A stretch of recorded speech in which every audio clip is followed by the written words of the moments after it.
નમસ્કાર વિદ્યાર્થી મિત્રો, હવે આપણે કાટકોણ ત્રિકોણની અંદર આગળ વેધ જોઈએ. આપણે સમરૂપતાને લગતા દાખલા જોયા ને, હવે ત્રિકોણને લગતા આપણે કાટકોણ ત્રિકોણને લગતા દાખલા જોવાના છે. જો અહીં મેં લખ્યું છે કાટકોણ ત્રિકોણની અંદર વેધ હોય, આ કાટકોણ ત્રિકોણ આપણે દોરીએ. માન લો આ કાટકોણ ત્રિકોણ એબીસી છે અને કાટકોણ ત્રિકોણની અંદર આ બીડી વેધ છે. માની લો બીડી વેધ હોય તો આના ઉપરથી આપણે અલગ અલગ પ્રકારના 3 સૂત્ર મળશે વેધના. જે આપણે પહેલું દાખલા તરીકે એબી શોધવું હોય તો એનું સૂત્ર બનશે એબીનો વર્ગ બરાબર ઉપરનું અડધું લેવાનું અને પૂરો કર્ણ, મતલબ એડી ગુણ્યા એસી થાય, એડી ગુણ્યા એસી. એવી જ રીતે નીચે બીસી શોધવું હોય તો બીસીનો વર્ગ બરાબર નીચેનું અડધું લેવાનું, સીડી ગુણ્યા કર્ણ પૂરો. એબી શોધવું તો ત્યારે ઉપરનો આપણે અહીંયા એડી શોધી લીધું, એબી શોધવું ત્યારે એડી ગુણ્યા એસી કર્યું. બીસી શોધવું હોય તો સીડી ગુણ્યા એસી. હવે જો વેધનું માપ શોધવું હોય બીડીનો વર્ગ, તો બીડીનો વર્ગ બરાબર બંને સાઈડ આપણે જ્યાં વેધ છે સામે ત્યાં વેધો એટલે આ ખૂણો અહીંયા કાટખૂણો થાય, એડી ગુણ્યા સીડી. એડી અને સીડીનો ગુણાકાર કરીએ તો આપણે બીડી મળી જાય. આ આપણે કાટકોણ ત્રિકોણની અંદર વેધ હોય તો એના આશરે આ 3 સૂત્રનો ઉપયોગ કરીને ગણતરી કરી શકીએ. એબીની કિંમત શોધવી હોય તો એડી ગુણ્યા એસી, ઉપરથી અડધું અને પૂરો કર્ણ. નીચે શોધવું હોય બીસી તો સીડી ગુણ્યા એસી, મતલબ કે એબી શોધવું હોય તો આટલું અને કર્ણ પૂરો. ને જો તમે નીચેથી શોધવું બીસી શોધવું હોય તો આપણે અડધું અને કર્ણ પૂરો, અને બીડી શોધવો તો બે અડધા અડધા, એડી ગુણ્યા સીડી. અને આખું જે શોધવું હોય તો આપણું પાયથાગોરસ સૂત્ર છે જ, કર્ણનું માપ શોધવું તો એસીનો વર્ગ બરાબર શું થાય, એબીનો વર્ગ વત્તા બીસીનો વર્ગ. આનો તો ઉપયોગ કરવાનો છે, પાયથાગોરસનો પ્રમેય પણ સાબિત કરવાનો. તમારા બધા પ્રમેય આ પ્રકરણની અંદર દૂર કરી અને આ એક જ પ્રમેય રાખ્યો છે પાયથાગોરસને, એ આપણે તૈયાર કરશું અને સમજશું બુકની અંદર, બરાબર. તો આ સૂત્રનો ઉપયોગ કરીને આપણે એક બે દાખલા જોઈએ. ચલો, અહીં મેં પ્રથમ દાખલો લખ્યો છે, ત્રિકોણ એબીસીની અંદર ખૂણો બી કાટખૂણો 90, બીડી વેધ છે. જો એડી બરાબર 9, સીડી બરાબર 4 હોય તો બીડી શોધો. ચલો આપણે એની ગણતરી કરીએ. ત્રિકોણ એબીસી છે કાટકોણ ત્રિકોણ, એ કાટખૂણો બી કાટખૂણો અને બીડી વેધ છે, બીડી વેધ છે.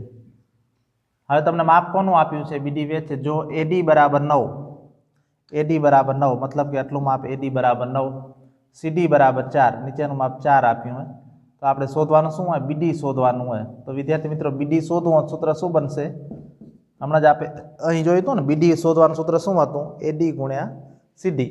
મતલબ કે જે વેધ હોય ઉપર ને નીચેની તરફ, એડી ગુણ્યા સીડી. સાવ જ સરળ, તમે ટૂંકા દાખલાની અંદર પૂછાઈ શકે. હવે ગણતરી સાવ જ સરળ છે. 9 ગુણ્યા 4, 9 ચોક 36. આનો વર્ગ દૂર કરો, સામે વર્ગમૂળ થાય તો બીડી બરાબર 36નું વર્ગમૂળ કેટલું થાય, 6. તો આ 6 જવાબ. ત્યાર પછી બીજો મેં એવો જ એક દાખલો લીધો છે. ત્રિકોણ એબીસીમાં ખૂણો બી બરાબર 90 અને બીડી વેધ છે. જો એડી બરાબર 9, સીડી બરાબર 27 તો એબી શોધો. ચલો, એવી રીતે ત્રિકોણ એબીસીની અંદર કાટકોણ ત્રિકોણ એબીસી એ બી બરાબર 90 અને બીડી વેધ છે, બીડી વેધ છે. એડી બરાબર 9, એડી બરાબર 9, સીડી બરાબર 27, સીડી બરાબર 27 હોય તો આપણે શોધવાનું અહીં એબી કીધું. તમને કંઈ પણ કહી શકે, બીડી પણ શોધવાનું હોય, એબી પણ શોધવાનું અને બીસી પણ શોધવાનું હોય. અહીં આપણે એબી માંગ્યું શોધવાનું, તો એબી માટેનું આપણે સૂત્ર પહેલું ખબર હોવી જોઈએ કે એબી શોધવા માટે શું કરવું પડશે, એડી ગુણ્યા એસી, એડી ગુણ્યા એસી. આટલું અડધું લેવાનું અને પૂરો કર્ણ. હવે પૂરા કર્ણનું માપ તમને એડીનું માપ 9 હોય ને એસીનું માપ 27 છે તો આખા કર્ણનું માપ કેટલું થાય, 27 ને 9 36 થશે. આખા કર્ણનું માપ 36 થાય તો 9 ગુણ્યા 36 થશે. એડી બરાબર 9 અને એસી બરાબર 36. 36નો 9નો ગુણાકાર કેટલો થાય, 324 થાય. અને વર્ગ દૂર કરો, સામે વર્ગમૂળ થાય તો એબી બરાબર 324નું વર્ગમૂળ કેટલું થશે, 18 થાય. 18 ગુણ્યા 18, 324. તો આપણે એબીની કિંમત મળી 324. આવી જ રીતે આપણે બીસી પણ શોધી શકીએ. બીસી કહે તો સીડી ગુણ્યા એસી થાય, અને જો બીડી કીધું હોય તો એડી ગુણ્યા સીડી થાય. એનો વર્ગ કરીને પછી જે જવાબ મળે એનો વર્ગમૂળ કરી દેવાનું. તો આવા આપણે વેધને લગતા, જો તમને કાટકોણ ત્રિકોણની અંદર વેધ આપેલો હોય તો આ તમને 3 સૂત્રનો ઉપયોગ કરતે શીખવાડે, એનો ઉપયોગ કરીને આપણે ગણતરી કરવાની, બંનેનો ગુણાકાર કરીને લાસ્ટમાં વર્ગમૂળ કરી દેશું એટલે જવાબ મળશે. ઓકે.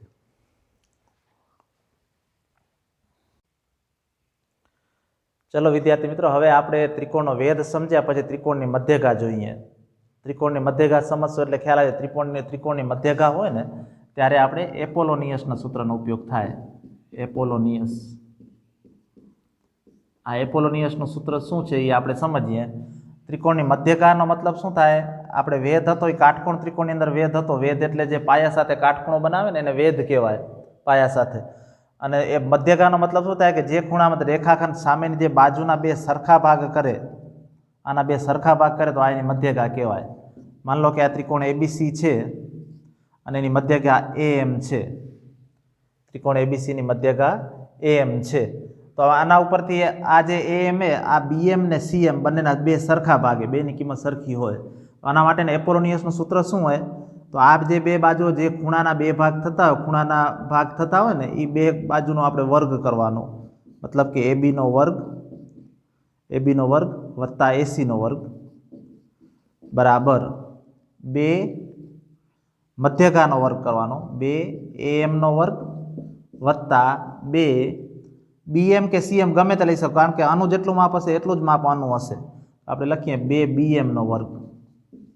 બંનેનો માપ લઈ શકે. આ એપોલોનિયસનું સૂત્ર છે, ખાસ યાદ રાખજો. જે ખૂણો આપણે જે દ્વિભાજક સામેના બે રેખાખંડના સરખા ભાગ કરતા એનો સામેનો ખૂણો હોય એની તમે એ બે બાજુ આપણે લેવાની. એબીનો વર્ગ વત્તા એસીનો વર્ગ બરાબર 2 એએમનો વર્ગ વત્તા 2 બીએમનો વર્ગ. તો આ સૂત્રનો ઉપયોગ કરી તમને ખાસ ધ્યાન રાખવાનું કે એપોલોનિયસ સૂત્રનો ઉપયોગ ક્યારે કરવાનો? જ્યારે પ્રશ્નની અંદર તમને મધ્યગા આવતું હોય તો જ. મધ્યગા હોય તો જ એપોલોનિયસ સૂત્રનો ઉપયોગ થાય. અને પાછલા જે દાખલા જોયા તો આપણે એની અંદર જો વેધ હોય તો જ એ સૂત્રનો ઉપયોગ થાય. કાટકોણ ત્રિકોણની અંદર વેધ હોય તો આપણે એ સૂત્રનો ઉપયોગ થાય.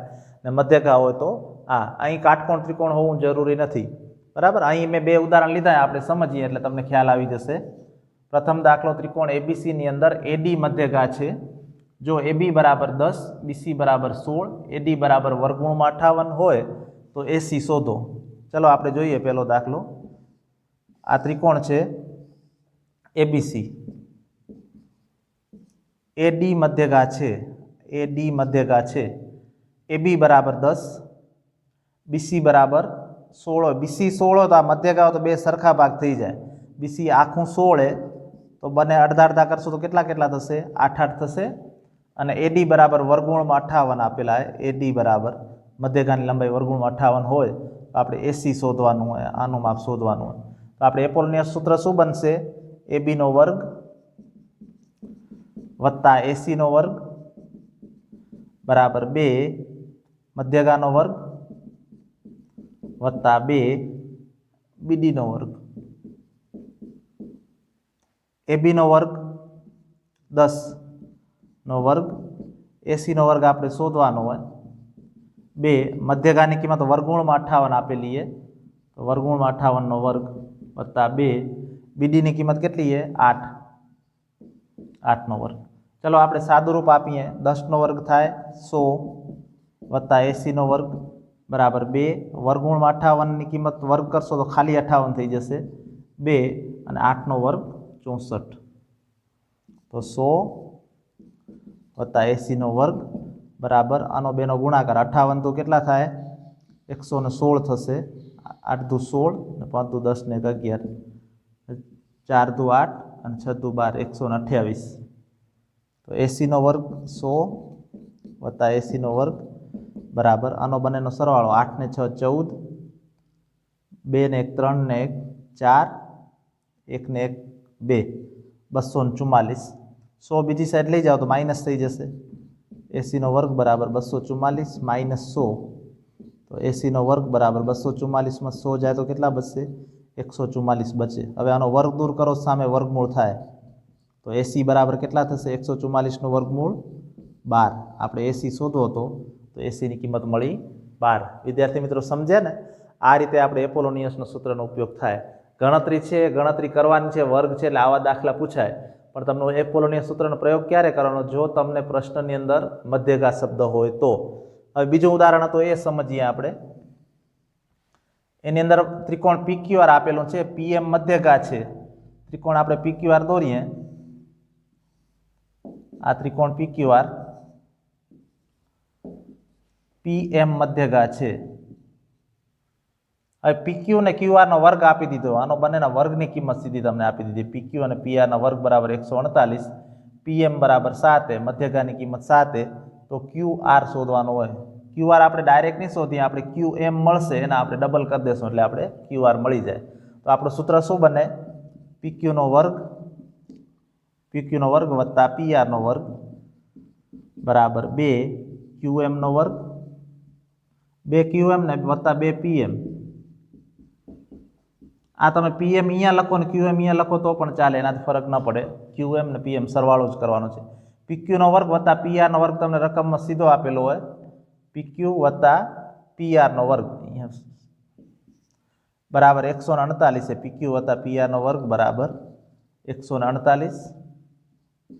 2 QM ની કિંમત આપણે શોધશું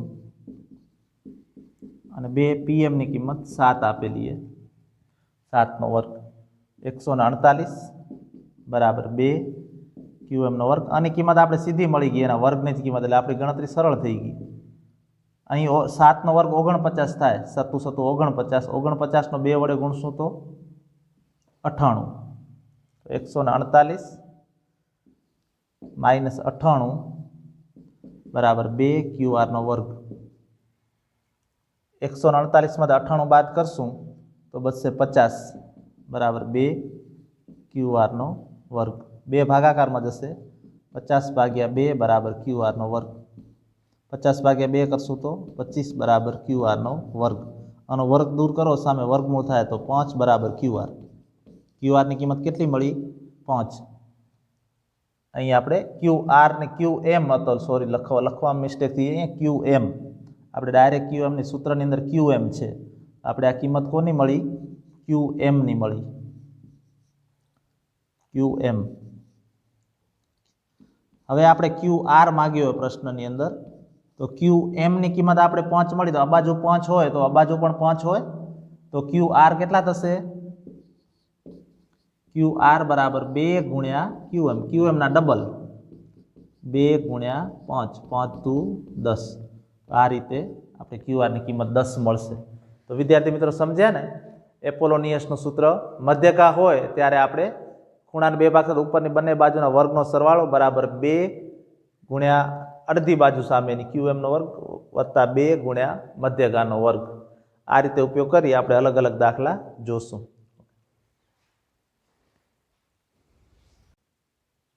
ચલો વિદ્યાર્થી મિત્રો, હવે આપણે આગળ જોઈએ આ પ્રકરણની અંદર સાદા અને સરળ દાખલા. જે 9મા ધોરણની અંદર તમે સૂત્ર શીખી આવ્યા છો, એ ત્રિકોણનું ક્ષેત્રફળ શોધવું હોય, કાટકોણ ત્રિકોણનું ક્ષેત્રફળ શોધવું હોય, સમબાજુ ત્રિકોણનું ક્ષેત્રફળ શોધવું હોય.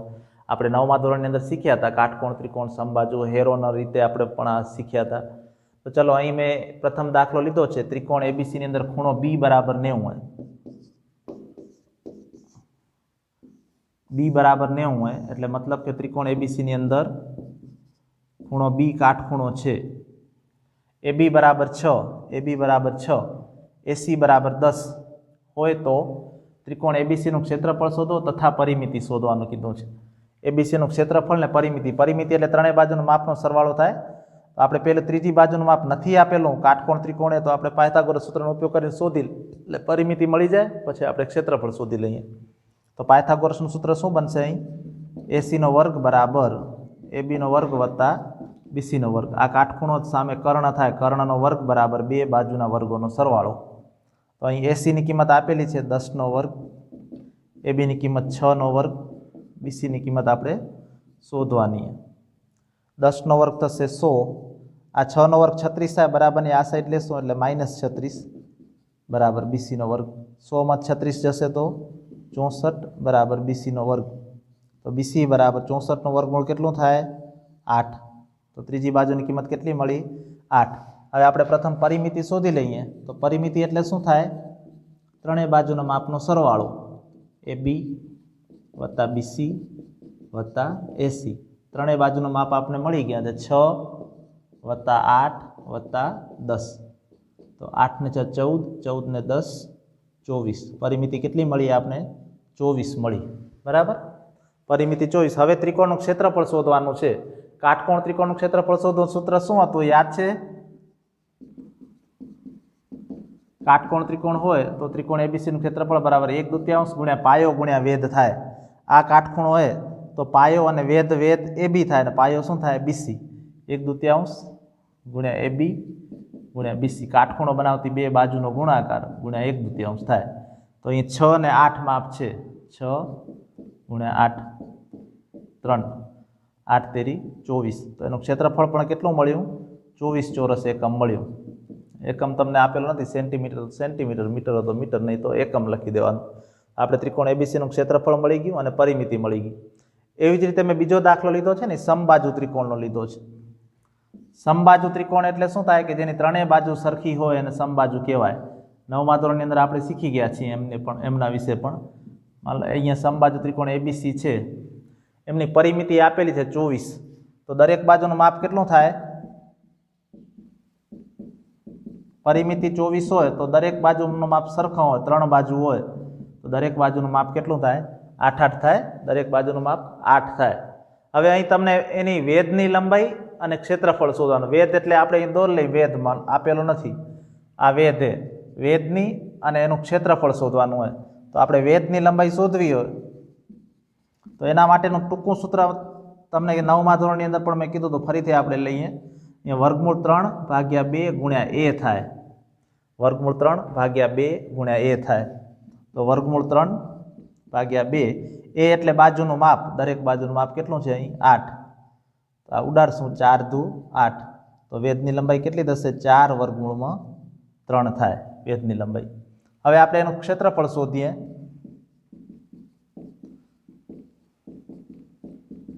તો ક્ષેત્રફળ શોધવા માટેનું સૂત્ર યાદ છે વિદ્યાર્થી મિત્રો વર્ગમૂળ 3/4 ગુણ્યા a નો વર્ગ હતો વર્ગમૂળ 3/4 ગુણ્યા a નો વર્ગ હોય સમબાજુ ત્રિકોણનું ક્ષેત્રફળ શોધવું હોય તો વર્ગમૂળ 3/4 ગુણ્યા a નો વર્ગ એટલે અહીં બાજુનું માપ 8 આપેલું છે 8 નો વર્ગ થાય તો વર્ગમૂળ 3/4 8 નો વર્ગ એટલે 64 8 64 એ 4 થી ઉડાડશું તો 16 ચોક 64 થાય 16 વર્ગમૂળમાં 3 ચોરસ એકમ થાય આ એનું ક્ષેત્રફળ મળ્યું તો આપણે સમબાજુ ત્રિકોણ ને કાટકોણ ત્રિકોણનું ક્ષેત્રફળ પરિમિતિ વિશે જે શીખ્યા હતા આવા જ તમને બેઝિક દાખલા ચોરસ ને લંબચોરસના હોઈ શકે જે આપણે 9મા ધોરણની અંદર શીખી આવ્યા હતા એવા દાખલા પણ હોય બરાબર તો તમે બધા બરાબર સમજી ગયા હશો આ પ્રકરણને ઘણું આ પ્રકરણની અંદર હવે નથી ચોરસ ને લંબચોરસને લગતા દાખલા છે એ પણ આપણે 9મા ધોરણની અંદર શીખ્યા છે તો એવા જરૂરી લાગશે દાખલા તો હું તમને સમજાવીશ અને આ જેટલું શીખવાડ્યું છે એક પાયથાગોરસનો પ્રમેય નક્કી છે વેઇટેજ 6 ગુણનો છે આપણે પ્રમેય એક તૈયાર કરશું પ્લસ તમને જે અલગ અલગ રીતો શીખવાડી છે રીતો બરાબર સમજજો તો આપણે આ પ્રકરણની અંદર ઘણો કાંઈ પ્રોબ્લેમ જેવું નથી ને આવડી જશે તમને બરાબર ઓકે ચલો વિદ્યાર્થી મિત્રો હવે ત્રિકોણ પ્રકરણ છે પણ એની અંદર ચોરસ લંબચોરસ વિશેની બેઝિક માહિતી આપેલી છે આપણે 9મા ધોરણની અંદર શીખ્યા છીએ છતાં હું તમને અહીં સમજાવી દઉં એક દાખલો તો ખ્યાલ આવી જાય પ્રથમ દાખલો છે જો ચોરસના એક વિકર્ણની લંબાઈ 5 વર્ગમૂળ 2 છે તો તેની બાજુની લંબાઈ શોધો તથા ક્ષેત્રફળ શોધો તો વિદ્યાર્થી મિત્રો આપણે ચોરસની લંબાઈ શોધવી હોય બાજુની લંબાઈ ચોરસની દરેક બાજુના માપ સરખા હોય અને ચોરસનું ક્ષેત્રફળ શોધો ચોરસનું ક્ષેત્રફળનું સૂત્ર શું થાય તો બાજુનો વર્ગ થાય કોઈ પણ એક બાજુનું માપ હોય જ બધી બાજુનું માપ હોય તો આપણે પ્રથમ દાખલો અહીં ગણીએ ચોરસ છે માન લો આ ચોરસ એબીસીડી છે હવે તમને વિકર્ણની લંબાઈ આપેલી છે જે એક વિકર્ણનું માપ હોય એ બીજા વિકર્ણનું માપ થાય 5 વર્ગમૂળમાં 2 તો આપણે બાજુની લંબાઈ શોધવી છે તો એબીસીડી ચતુષ્કોણ બાજુનું માપ આપેલું નથી તો માન લો કે આપણે x લઈ લઈએ ધારો કે AB બરાબર x AB x હોય તો બધી બાજુ સરખી જ હોય આ x હોય તો બધી બાજુ x જ થાય અને બધા ખૂણા કાટખૂણા આવે તો આટલું આપણે કાટકોણ ત્રિકોણ એબીસી લઈ લઈએ ત્રિકોણ એબીસીમાં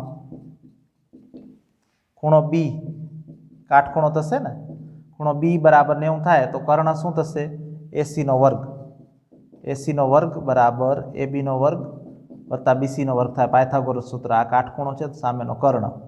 एसीनी किंमत 5 वर्गमूळमां 2, एबीनी किंमत एक्स छे, एक्सनो वर्ग, बीसीनी किंमत एक्स छे, एक्सनो वर्ग। 5 वर्गमूळमां 2 नो वर्ग केटलो थाय? 5 नो वर्ग 25 थाय, वर्गमूळ 2 नो वर्ग 2 थाय। तो 2 गुण्या 25 करतो तो 25 दू 50 थाय। અહીં 1 एक्सનો વર્ગ ને 1 एक्सનો વર્ગ 2 एक्सનો વર્ગ થાય। 2 ભાગાકારમાં 50 ભાગ્યા 2 બરાબર एक्सનો વર્ગ। તો एक्सના વર્ગની કિંમત આવી 25। एक्सનો વર્ગ બરાબર 25 આવ્યા તો एक्स બરાબર કેટલા આવશે? 5 થાય। તો દરેક બાજુનું માપ કેટલું મળ્યું આપણે? 5 5 મળ્યું દરેક બાજુનું। અહીં તમને દરેક બાજુનું માપ તથા ક્ષેત્રફળ શોધવાનું કીધું હોય તો ચોરસનું ક્ષેત્રફળ શું થાય? ચોરસનું ક્ષેત્રફળ બરાબર બાજુનો વર્ગ। बाजूनो वर्ग। अहीं बाजू बधी एबीसीडी कोई पण बाजूनुं माप लईए एक सरखुं जो बाजूनी किंमत आपणे 5 मळी तो 5 नो वर्ग तो 25 थाय। 25 चौरस एकम आ एनुं क्षेत्रफळ थयुं। आ प्रथम दाखलो। त्यार पछी एक लंबचोरसनी 2 क्रमिक बाजुओना माप 12 અને 35 छे तो तेना विकर्णना माप तथा क्षेत्रफळनुं माप शोधो। चलो आपणे समजीए। एक लंबचोरस छे एनी 2 क्रमिक बाजू, सामसामेनी बाजू तो सरखी होय लंबचोरसनी अंदर, पण 2 क्रमिक बाजूना माप आपेला छे। मान लो कि 2 क्रमिक बाजू होय, एकनुं माप तमने 35 छे, मोटी बाजू आपणे 35 लईए अने बीजी बाजू 12 लईए नानी। तो एबी 35 अने बीसी आपणे 12 लीधा। आपणे एनो विकर्णनो माप शोधवानुं। जेम चोरसने जेम लंबचोरसनी अंदर पण बधा खूणा काटखूणा होय तो आ काटखूण त्रिकोण एबीसी थयुं। त्रिकोण एबीसी मां खूणो बी बराबर 90 थयो। આપણે કર્ણનું માપ શોધી લઈએ। એસીનો વર્ગ બરાબર એબીનો વર્ગ વત્તા બીસીનો વર્ગ। એસીની કિંમત શોધવાની છે 35નો વર્ગ વત્તા 12નો વર્ગ। 35નો વર્ગ કેટલો થાય? 35 ગુણ્યા 35। ચલો 35 ગુણ્યા 35, 55 55 25, 5 તેરી 15, 15 ને 2 17 અને 35 તેરી 105।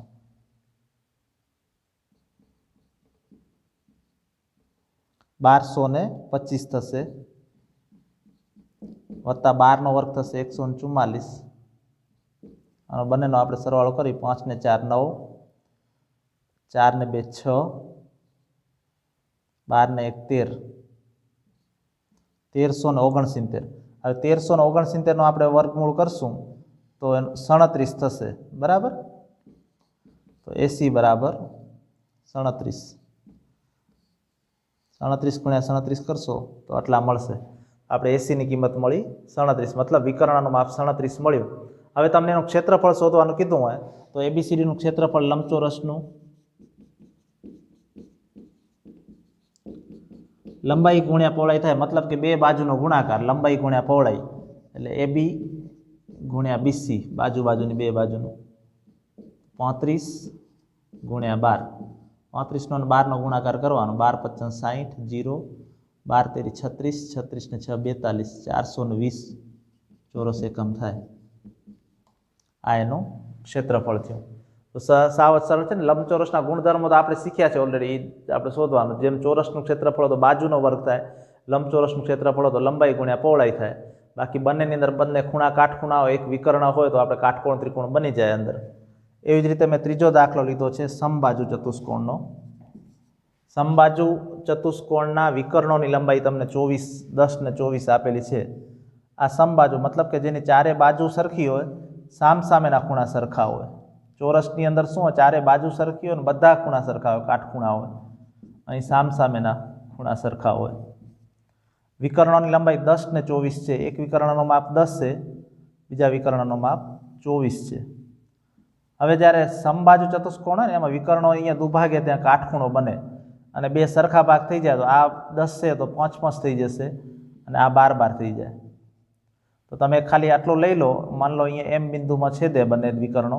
આ ત્રિકોણ એ એમ બી કાટકોણ ત્રિકોણ થઈ ગયું। એમ કાટખૂણો હોય, ત્રિકોણ એ એમ બીમાં ખૂણો એમ બરાબર 90। આ એમ કાટખૂણો થયો। હવે પાયથાગોરસ સૂત્રનો ઉપયોગ કરીએ આપણે આ ત્રિકોણ માટે તો કર્ણ શું બનશે? એની સામેની બાજુ એબીનો વર્ગ બરાબર એમ ગુણ્યા એમ બી, સોરી એમનો વર્ગ વત્તા એમ બીનો વર્ગ।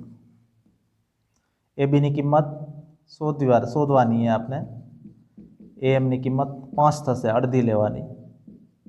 એમ બીની કિંમત 24ની જગ્યાએ આપણે 12 લેશું, અડધા.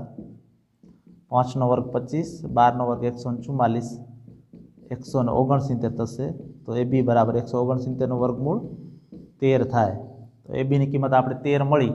અહીં કીધું છે કે દરેક બાજુનું માપ શોધો, દરેક બાજુનું માપ 13 મળશે. એક બાજુનું માપ 13 હશે તો બધી બાજુનું માપ 13 થાય.